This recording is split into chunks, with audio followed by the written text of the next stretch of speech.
Kelas 2, Tema 2, Subtema 4, Pembelajaran 1, 2, dan 3. Assalamualaikum warahmatullahi wabarakatuh. Bagaimana kabarnya hari ini anak-anak? Sehat semua ya? Alhamdulillah. Nah, yuk agar kalian belajarnya lebih lancar dan tetap semangat, mari kita baca basmalah terlebih dahulu. Bismillahirrohmanirrohim.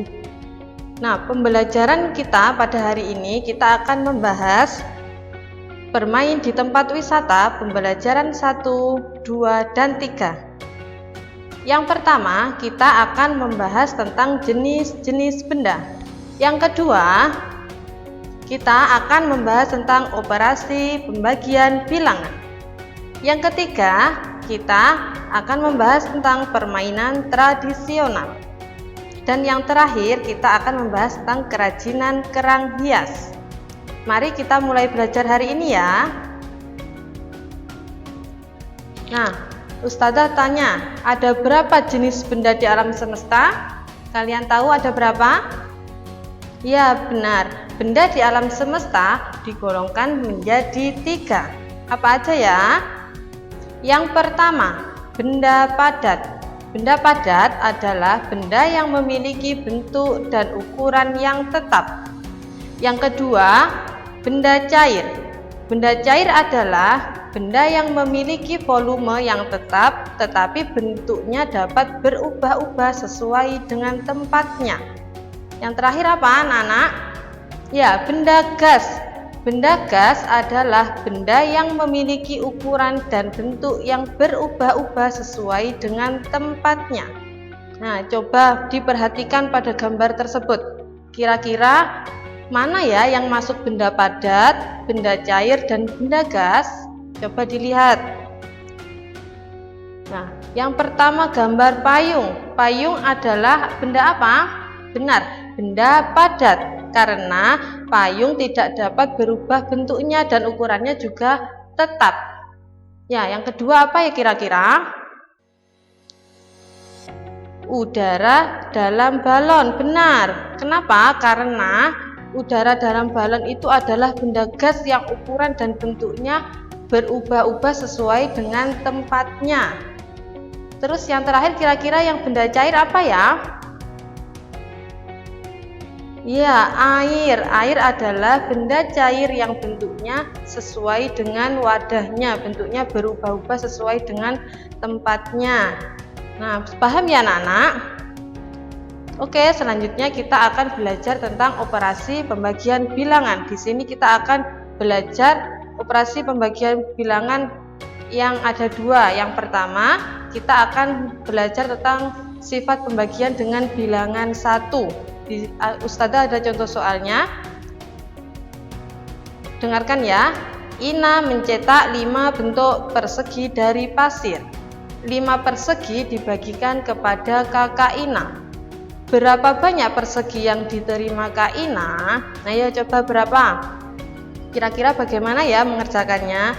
Nah, di situ kita dapat mengetahui 5 persegi dibagi kepada 1 kakak. Berarti disimpulkan di situ 5 dibagi 1. Ada berapa? Ya, ada 5. 5 dibagi 1 berarti ada 5. Yang kedua, sifat pembagian dengan bilangan itu sendiri. Nah, contohnya Lisa memiliki 3 buah rautan. Rautan tersebut akan dipinjamkan pada 3 temannya. Berapa rautan yang diterima masing-masing teman Lisa? Nah, di sini disimpulkan berarti 3 rautan akan dibagikan kepada 3 temannya. Berarti 3 dibagi 3. Ada berapa? 1. Benar. 3 dibagi 3 sama dengan 1. Nah, coba diingat ya anak-anak. Jika suatu bilangan dibagi dengan bilangan 1, maka hasilnya adalah bilangan itu sendiri. Dan sebaliknya, apabila suatu bilangan dibagi dengan bilangan itu sendiri, hasilnya adalah 1. Ya, pintar. Coba di sini ada soal cerita. Sekelompok murid membuat 16 ikan kertas. Satu kelompok terdiri dari 4 orang murid. Berapa banyak ikan yang dibuat oleh setiap murid? Nah, ini pembagian dengan soal cerita. Apabila ada soal cerita, anak-anak harus diingat ya, harus dibedakan ada 3, yaitu diketahuinya apa, ditanyanya apa, terus nanti jawabannya apa. Nah, ini apa ya yang masuk diketahui? Coba dilihat. Nah, yang masuk diketahui adalah nanti anak-anak menulis diketahui sekelompok murid membuat 16 ikan kertas. Satu kelompok terdiri dari 4 orang murid, itu adalah diketahui. Nah, dari soal cerita tersebut apa yang ditanyakan? Itu nanti ditulis ditanya apa? Berapa banyak ikan yang dibuat oleh setiap murid? Nah, di situ pertanyaannya berapa banyak ikan yang dibuat oleh setiap murid. Jawabannya berapa tadi? Berarti 16 ikan kertas dibagi 4 orang. Nah, masih ingat kan pembagian kemarin adalah pengurangan yang diulang-ulang. Berarti 16 dikurangi 4. Coba dilihat hasilnya 0 itu ada pengurangan berapa 4-nya? Ada 4 kali pengurangan angka 4, berarti 16 dibagi 4 sama dengan 4. Nah, selanjutnya kita akan belajar tentang permainan tradisional kambing dan harimau. Siapa yang sudah tahu permainan kambing dan harimau? Nah, dalam permainan itu harus ada aturannya. Kenapa? Agar permainan dapat berjalan dengan lancar dan tidak ada yang curang. Jadi semuanya harus patuh pada aturan bermain. Coba di sini apa aturannya permainan kambing dan harimau? Yang pertama, harimau berada di luar lingkaran, sedangkan yang berperan sebagai kambing ada di dalam lingkaran yang dijaga oleh semua pemain. Yang tangan semua pemain itu saling berpegangan supaya harimau tidak dapat masuk ke dalam lingkaran. Yang kedua, harimau berusaha untuk masuk ke kandang kambing. Jika kambing dapat ditangkap oleh harimau, maka peran akan diganti. Nah, permainan harus dimulai setelah ada aba-aba. Nah, kalau kalian bermain itu harus mengikuti aturan bermain. Nah, sambil kita bermain di situ, karena kita berlari-lari, maka kita juga termasuk melakukan olahraga. Paham ya, anak-anak? Selanjutnya kita akan belajar tentang kerajinan kerang hias. Nah, siapa yang mau buat kerang hias?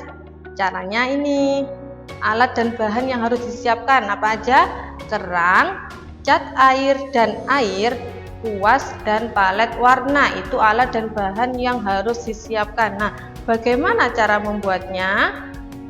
Nah, yang pertama, buat larutan cat air yang kental dan campurkan sedikit air. Nah, itu seperti pada gambarnya. Setelah itu, yang kedua, warnai kerang dengan kuas. Nah, diwarnai dengan kuas seperti contoh pada gambar. Yang ketiga, setelah diwarnai, nah diberi warna, kan itu satu warna. Apabila sudah kering, nanti bisa ditambah dengan warna yang lain, warna lain yang disukai, yang anak-anak sukai. Nah, setelah itu sudah selesai mewarnanya, kemudian disimpan di tempat kering, dijauhkan dari air agar warnanya tidak luntur, karena apabila terkena air nanti warnanya akan luntur. Nah, demikian pembelajaran dari Ustadzah hari ini. Ustadzah untuk selanjutnya akan kirim tugasnya melalui WhatsApp ya. Semoga apa yang kita pelajari hari ini dapat bermanfaat. Selamat mengerjakan dan sukses selalu. Jangan lupa selalu terapkan protokol kesehatan di rumah. Gunakan masker, jaga jarak, sering-sering mencuci tangan. Selamat belajar, semoga sukses. Wassalamualaikum warahmatullahi wabarakatuh.